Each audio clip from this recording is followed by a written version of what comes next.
Hey there, it's Tom Ryan, founder and CEO of ICR. Before we get into the next episode, I wanted to ask that you subscribe to the show. It'll help us get even more unique and interesting guests on the podcast and in turn continue to educate management teams and the growing ecosystem that creates value for fast-growing private and public companies. And while you're at it, head over to Apple Podcasts and leave us a 5-star rating. Very much appreciated. We've disrupted a category. We've disrupted family dining. And the way we've gone about doing that is we've evolved where others have not. Reimagining the restaurant landscape takes a fresh set of eyes, some focus, and some imagination. And that leads to disruption and the opportunity to be exceptional in one particular niche. That's what's been kind of the hallmark of our success over these 40 years is just that we're highly differentiated. If you think about just our hours and our offering and how different our menu is, and our customer base is just as diverse and broad as that.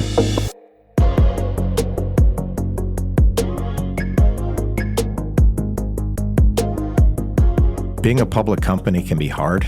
Small missteps can have outsized consequences.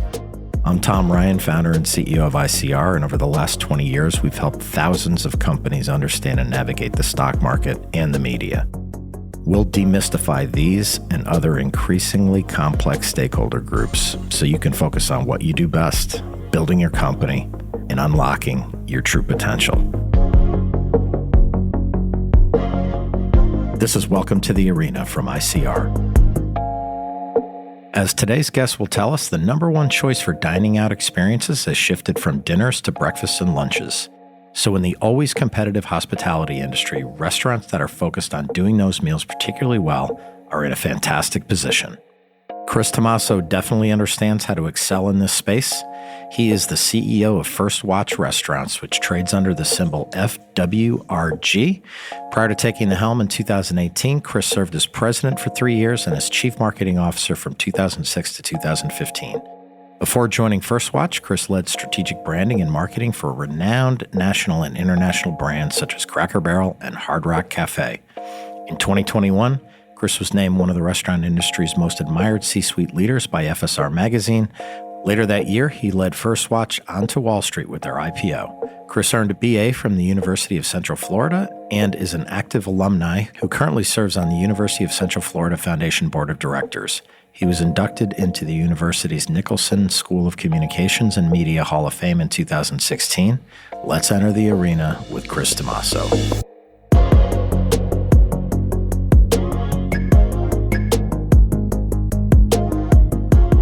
We get up at the crack of dawn. That's what we do. We're a breakfast, brunch, and lunch only concept. We're open from 7 a.m. until 2:30 p.m. every day. We've been around for 40 years. This is actually our 40th year, 2023 is, and we just passed the significant milestone of having 500 restaurants. So we're known for high quality ingredients, freshness. We don't have heat lamps, deep fryers, or microwaves. Our concept kind of has a health halo in the breakfast space. We've carved out a niche not only in our operating hours, which is pretty unique in the restaurant industry, but also in our menu and what we offer. So on our menu, you'll find things like quinoa and cage-free eggs and organic mixed greens and things like that. And we make everything to order, and we've built a solid reputation over the years, but we also know that there's a lot of people who still haven't heard of us. We're in 29 states and growing. We've been the fastest growing full-service restaurant company in America the last 3 years, and I expect we'll claim that title again this year. Yeah, I think the concept is so unique, not only for the day parts that you play in, but obviously the menu and that brand connection you're making. When people ask you, who are your competitors, how do you answer that question? Because again, it seems like such a unique thing that you're doing across the restaurant landscape. Yeah, it's interesting. It's a question we get asked frequently. And as you can imagine, we got asked it a lot on the road shows leading up to our IPO. Yeah, absolutely. We talk about our competitive set as in terms of being a herd of cats. So it's typically chef-owned, chef-driven, or mom-and-pop type specialty breakfast and brunch restaurants that you can think of in your town and or regionally. But we don't really have any national competitors per se. We don't talk about ourselves in terms of being in the family dining segment, although analysts and investors, they kind of need buckets to put things in. And yeah, that's where we sometimes end up. But we couldn't be more different than that segment. And we work really hard to differentiate ourselves. And I think that's what's been kind of the hallmark of our success over these 40 years is just that we're highly differentiated. And I know that's a word that gets thrown around a lot, but if you think about just our hours and our offering and how different our menu is, and the follow-up question to that, Tom, is typically, who's your customer? And our customer base is just as diverse and broad as that. And it's a place where multi-generations can be in the same room, table next to each other. And it's really more about the psychographic profile of our customer, because as we all know, we know 70-year-olds who act 90 and 70-year-olds that could probably outrun both of us. They're highly active, highly into exercise and healthy eating, and we're a good spot for them. So it's really about people who care about what they eat, care about the ingredients, they care about how the food is prepared. And our menu is very diverse, and we don't preach about how you should eat, but we certainly offer a wide range that appeals to really anybody. If you want something healthy, we have egg white omelets and quinoa bowls and avocado toast, but you can also get cinnamon chip pancakes, which is the special we're running right now, and waffles. So it's really about giving people choices. People know what they want to eat and how they want to eat, and we just want to be there for them. Well, let's take a deeper dive into the business. What I wanted to ask you about is the unit economics of the business when you're opening a restaurant, and what do those unit economics mean for development, your real estate strategy, which I think you have a lot of flexibility with, and just generally reinvestment in the business? Yeah, so we have a very compelling business model, and I think it's easy to get hung up on the fact that we're not open for dinner. But what I always say is most restaurants are only open for 2 day parts, just like we are. They just happen to be open for lunch and dinner, and we're open for breakfast and lunch. So we do high volumes in 7.5 hours a day. We're that one shift. Our average unit volumes are just above $2 million. Again, that's on one shift a day. That's on a $16.50 per person average. If you do the math backwards, you'll see that we serve a lot of people in our restaurants, and it's not uncommon for our restaurants to be on, 60-minute, 90-minute waits on the weekends, even though we're pretty prolific operators. But the business model itself is compelling. That $2 million average unit volumes, where we're building restaurants for about $1.4 million right now, and we're expecting those restaurants to do $2.5 million in their third year. So great cash-on-cash returns, great IRRs, and again, we are a business and a concept that just has continued to grow over the years. So we've got restaurants in our fleet that are 40 years old that are still comping positive, and there's some people who may not be familiar with us. So we know that our awareness is relatively low, which to us is a positive and speaks to the potential down the road. And we believe the consumer is still discovering us. And then going back to your question about competitors, the last stat we had was that 70% of breakfast occasions are still eaten at home. It's the only segment that's been growing in the restaurant industry consistently over the past 5 to 7 years. And, brunch is having its day. It's becoming the social occasion. There was a stat that came out not that long ago that says that it has surpassed Friday dinner as the number one eating out occasion. And so we're perfectly positioned for that trend, the trend of consumers wanting to eat healthy, and then obviously just the core foundations of being successful in the restaurant industry, which is consistency, value, and those type of things that we really focus on, in high levels of service. So I just, even before going public, I've always felt really good about how we're positioned to continue to take advantage of all of those things as we move on here. Yeah, for sure. I wanted to have you speak to the fact that you just have kind of one shift a day.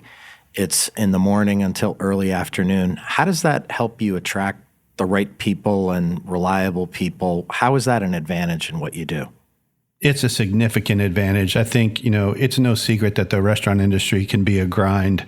If you're working for a dinner restaurant and particularly one that might serve alcohol, a manager could be working till 2 or 3 in the morning and then have to come in the next day at 10 a.m. I think what we've been able to do is really differentiate ourselves with that no night shifts ever approach. It's very compelling. Our servers and our managers make great livings. They still get to be home every night with their families, coach Little League, help with homework, do all those things, but be in the hospitality industry that most of them love, and it's in their blood. So what we've seen is A lot of folks who have been in the industry for a while have worked for some great brands and just realized that they want to have more balance in their life and they want to have more time for their family. And it's always fun to talk to folks who just join us from other concepts, and they just talk about that, how their quality of life has improved. I mean, I've heard them say how it's helped their marriage, helped them to be better parents and things like that. So that's really heartwarming for me to hear that, especially when these folks then stay with us for a long time. We've had turnover that's been about 20% lower than industry average for a long time. And I actually think that COVID opened some people's eyes about that work-life balance and how important that is. And we were well positioned before COVID to attract the best and the brightest. And we've really leveraged that since then. And we were back to fully staffed very quickly after the pandemic. And we've got incredible tenure in our organization on the ops level and in the home office. So it is a big lever for us. Yeah. Well, speaking of ops, I read in a recent analyst report that said something to the effect that First Watch has the trifecta of value creation: growing comp store sales, unit growth, and expanding margins. How do you approach the operations of the business? It's kind of an overused statement, but it's a people-first approach, and our mantra is you first, and that applies to our employees and our customers. We put our employees first so that they can put our customers first. And people always ask, like, what's the silver bullet or the one thing? And it's really not one thing. But if you think about most restaurants, they have teams that never even meet each other. They pass in the night. There's a lunch shift and then there's a changeover. Our employees work the one shift together, so they develop a feeling of family and teamwork and all of that because they're there helping each other. And I think that goes a really long way in how we execute. And in the economic environment that we're in right now, I think consistency and really focusing on service and things like that, the really good operators are winning right now. You're seeing that. And we certainly fall into that category. And I think it's because we have a relentless focus on the customer and on the employee. And we were named Newsweek's Most Loved Workplace again, second year in a row. Really proud of that. And we've been recognized for that. And that's great. But the feedback that we get from our employees is really what drives us and guides us also into how we continue to position ourselves with them and what we do for them. Yeah. And I think part of getting that feedback is something I read about that you do called the Why Tour, WHY. I'd love to hear about that, because what struck me is, you have so much going on as the CEO of a growing business, a publicly traded company with a lot of obligations, but you're spending what some people might say is an inordinate amount of time with your people, listening to them. Why is that such a huge advantage? I think for that very reason, I think it's very easy to get pulled away from that. And to me, the feedback that we get from our hourly employees out in the restaurants who are taking care of our customers is extremely valuable. And in order for me to be able to do what we need to do to drive the value of the company, I need to make sure that I don't lose touch with what's important. And so it is an inordinate amount of time. I would do more if I could, frankly. I think there's no greater value than that. And I worked in one of our restaurants this morning. I was there when we opened up, and I worked through the lunch rush and then came to the office and showered and got on with my day. And I try to do that as regularly as possible because it's important. It's important to see what they're dealing with and any challenges that they have and just hear from them. And so I kind of made a pledge to myself when we went public, and I had the good fortune of talking to a lot of CEOs of companies that went public. The banks that represented us in the process were kind enough to put me in touch with CEOs, and they were kind enough to spend time with me and let me ask questions. And they talked about the grind that it is being a public company CEO and how, there's some kind of sacrifices that go on. And so I just made a pledge and a promise that I wanted to keep one foot in the restaurants for sure and make sure that was always part of my job. So I think it helps me be successful on all fronts.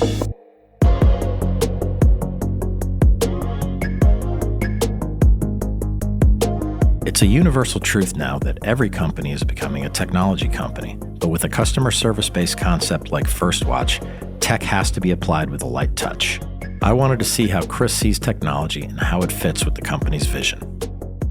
our screen for that, our brand filter for that is it's got to make the customer experience better and or the employee experience better. And so I would say that there's leaders, there's fast followers, and then there's us. We just in the last year installed KDS systems in our restaurants, which is pretty common in our industry. But we had a great system that was serving us well in handwriting checks that we used for 38 years. But our business has evolved, and frankly, so have our volumes. So we look at technology to fit those needs. And once you get to our size, there's not any technology out there that isn't pitched to us. So we know what's out there, but we want to find what's best for us. And I still believe, and maybe I'm becoming more and more of an outlier here, is I believe that the hospitality piece of our business will always be important, which is why we've shied away from robots and things like that. And we really believe that connection between our staff and our customers is key. And I actually believe that the consumer yearns for that. Speed and accuracy and consistency is important, but it doesn't mean you have to bypass the human element and the high touch aspect of hospitality that I think, the consumer looks for. Yeah, I like HI instead of AI, human intelligence, at least for now. Right. One thing I think is pretty cool, Chris, is your background as a marketer. In my career, I see a lot of CEOs who kind of were the CFOs of companies. And what about having a marketing background makes you maybe a little bit different? I think overall, having someone that focuses on the voice of the consumer or represents the voice of the customer, making decisions for the company is great. Does it always need to have the CEO title? Not necessarily, if they have a lot of influence in the room and they have a seat at the table. But I think it's really been a maturation or an evolution of not only our industry, but I think of society in general, that things that can't be counted do count. And I think that was disregarded in the past. And I think there's a value in it now that people understand. And again, if you've got somebody who has a brand mentality, a brand evolution, but then also the customer experience, no offense to my CFO friends, I have lots of them, but that's typically not how their brains work, and my brain doesn't work the way theirs does. And not that all CEOs or CFOs try to save to success, but they're just wired differently. And so we had a philosophy, and we still have it, called invest in the guest. And we've made decisions to increase portions or improve ingredients or invest in plateware and things that on the surface will never show an ROI, but is part of our overall brand DNA and what makes up the perception of how the consumer thinks about you as a brand and as a concept. It's so true. Sometimes I'll get on like an airline and, you're cramped in your seat and everything. And I always turn to my wife and I'm like, I guarantee you a CFO designed this plane. Just like one extra seat. And then you just have like a miserable experience. But revenue per inch or something. Yeah, exactly. You're building a lot of new restaurants, and that's really exciting, but you're also acquiring franchisees. What's your philosophy on kind of capital allocation, and not only capital, but time? How do you kind of look at where you spend your money and your time for the benefit of shareholders? Yeah, I think for us right now, being a high growth concept, we've been reinvesting that. Well, first of all, investing into our growth. The returns I've already talked about are really the best use of capital for us right now. And then likewise on the franchise acquisitions that we've done, they're highly accretive. They're at multiples that are pre-negotiated. The reality of it is, would we want a 5% royalty or a 20% restaurant level operating profit margin? And oh, by the way, more control over the brand. We have and had great franchisees. They represent the brand very well, but we love the model so much, we want to own as many of the restaurants as possible. So we do that. And then because we're a 40-year-old concept, we have some reinvestment to do in updating our fleet on a regular basis. So there's no denying that trade areas shift. And when leases come up, we look at opportunities to reposition ourselves in the market, to upgrade existing facilities. So we're constantly doing that. But for right now, we can't think of a better use of capital than that. While we've identified a path to 2,200 restaurants, and we're barely 25% of the way there. So we've got a lot of green space ahead of us, and we've got a plan, and it's really just a matter of time before we are able to execute against that and get to that number. Yeah, I mean, that's like a huge runway, which is exciting. And one little thing that you said in there I think is so important. A lot of times the Wall Street types, they always love investment in like offensive things like new restaurants and this and that. But like you have to spend money and protect the assets that you have. Yeah, I think it's table stakes. Look, we've disrupted a category. We've disrupted family dining. Again, I said we're not in family dining, but we've disrupted it. And the way we've gone about doing that is we've evolved where others have not. So that's a very, staid and legacy segment that hasn't done much to keep pace with the consumer and their evolution. And we've opened up in their backyards. And I always say we're like a flower in a field and the sun shines just on us when we open. It's something that it's fresh, it's new.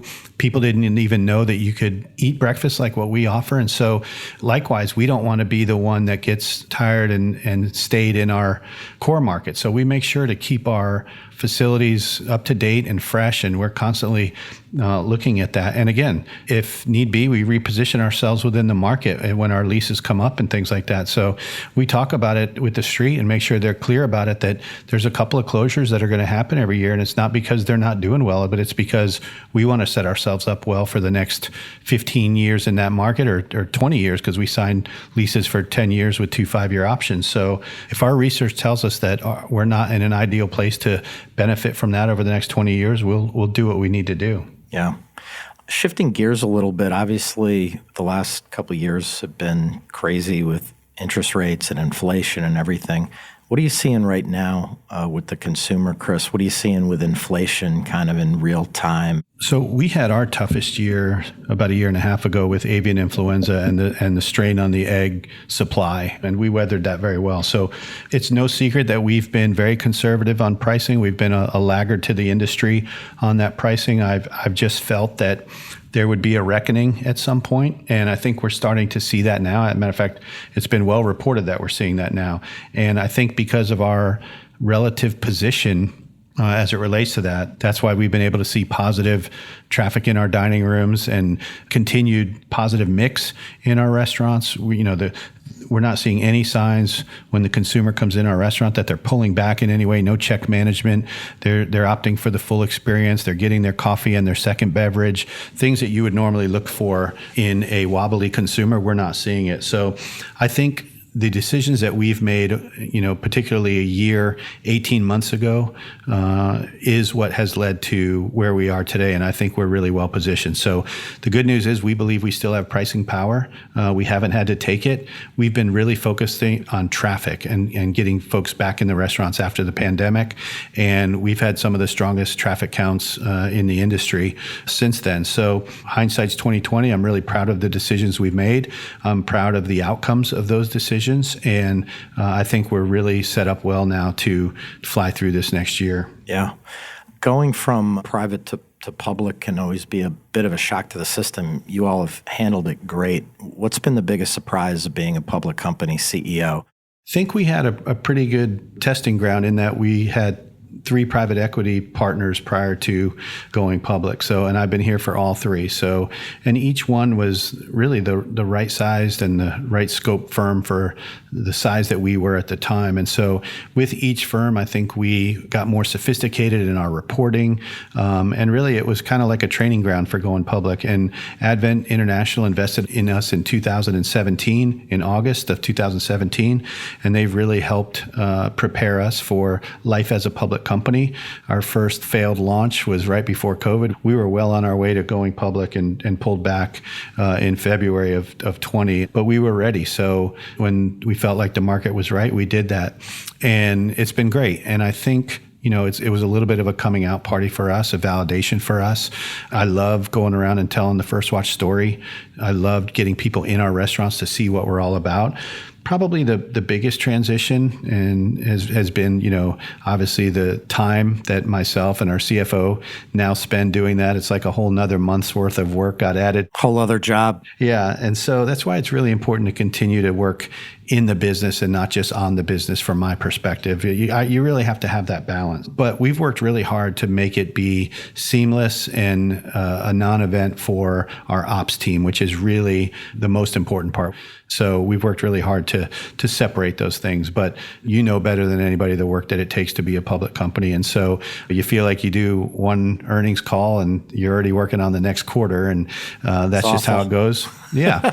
But we're a couple years into it now, and we've gotten into a nice groove. And you add some positions that you didn't have before, an IR position, all kinds of positions that help you with that. But it's obviously I talk about it in terms of getting a real life MBA, taking a company public. I also looked at it as a blessing. How many people get to actually do that? And so as hard as it is and as hard as it was, I relish it. Yeah, what amazing experience. Like, think about what you've learned in the last 5 years. It's incredible. But think about how professionally managed the business is versus probably when you first got into the industry, right? I don't know what your first job was, but you had no idea. All of us starting our career. How did you get into the business? I never intended to be honest with you. Working in restaurants was a job that I had when I was 13, just to make money so I could buy a car when I was 15 and drive when I was 16. But I had intended to be in sports and entertainment marketing. My degree's in journalism with a specialization in advertising and public relations. So working in restaurants never crossed my mind as a career. I worked for a public relations firm out of college and a sports channel. It used to be called, and I was doing exactly what I thought I was going to do. And then I went to work for a public relations firm in Orlando, and we signed Hard Rock Cafe International as a client who's headquartered in Orlando. And so to me, that was still an entertainment job, not a restaurant job. And then on that side of the business, I became responsible for live events and artist relations and worked with every celebrity musician you could think of and thought, okay, I'm on my path. This is what I want to do. And then Hard Rock asked me to come in-house as a marketing manager. I took that job and moved up quickly to vice president of worldwide marketing. After about 3 years, I was the youngest VP in the history of the company. I had offices in Orlando and New York and LA and London, and my wife and I had just started our family, and I was traveling all over the world, and I realized I'm not going to see my kids grow up. I'm in Europe a lot. We had a parent company in London and was there. So I always wanted to be a dad, and I wanted to make sure I was a present dad. So I got a call about an opportunity at Cracker Barrel Restaurants where they were looking for somebody who had restaurant marketing and retail marketing experience. Hard Rock Cafe's retail mix was about 50% of their restaurant revenue, and Cracker Barrel's was about 20%. And so our children weren't in school yet, and my wife and I said, let's go try that. And so we went to Nashville, and I was there 3 years, and the entire executive team got overhauled, and I wasn't working for the people I signed up to work for. And somehow people know, they sense things like that. And I got another call to join First Watch. Catterton Partners had just invested in First Watch. Yep. And Frank Vest, one of the founders, I had the opportunity to interview with him. And he said, look, we have something special here, but we want to grow it, but we're not sure how to go about doing that. It's an incredibly run restaurant company, but the brand needs a lot of work and positioning. And so I looked at it as an opportunity, and we moved down here to Sarasota, which was familiar to us. And next thing I knew, I was in the restaurant industry. So had I not taken that job at Cracker Barrel, I probably would not have been considered for another breakfast brand like First Watch. And 17 and a half years later, here I am talking to you. So it's been great. When I started at First Watch, we had 58 restaurants. It was a little company. I think there were 12 of us in the corporate office. And again, another reason I think I'm in this position is we had to wear so many hats. I had to do real estate and culinary and HR and some operations, plus my marketing job. So I think all of that experience helped position me and prepare me. I got to work alongside our co-founder for 13 years or 14 years. And he basically groomed me to succeed him, which is what we did. And so I still talk to him all the time, and I know he's proud of where the company's gone. And sometimes he can't believe he started at restaurant number 2. So oh my God. He can't believe how much we've grown, and that we're knocking on the door of $1 billion in revenue and $100 million in adjusted EBITDA.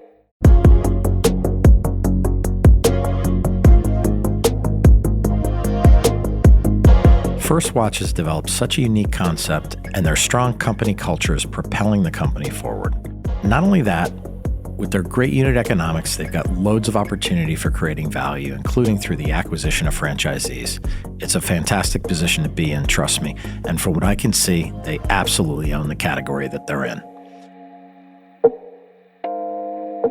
At Welcome to the Arena from ICR, we're working really hard to bring you exciting guests and great content. If you found this episode insightful, please subscribe to the show on your podcast app and leave us a 5-star rating. The more the show grows, the more interesting voices we can have on the podcast, and in turn, that should demystify a lot of the stakeholders around public companies and soon-to-be public companies. Thank you so much for listening. I want to thank Chris Tomasso for coming on the show today. When the CEO allocates some of his time to actually work in the restaurant, you know you've got a great leader who's committed to his employees and who really understands the business. With that kind of approach, it's no surprise that First Watch is doing so well, and I know it's going to keep going. This is Tom Ryan. We'll see you next time back in the arena. References to specific stocks are not intended to be recommendations for specific trading behavior. Comments presented on this podcast are intended for informational and educational purposes only, and do not represent opinions or recommendations on whether to buy, sell, or hold shares of a particular stock. All investors are advised to conduct their own independent research into individual stocks before making a trading decision. In addition, investors are advised that past stock performance is no guarantee of future price performance.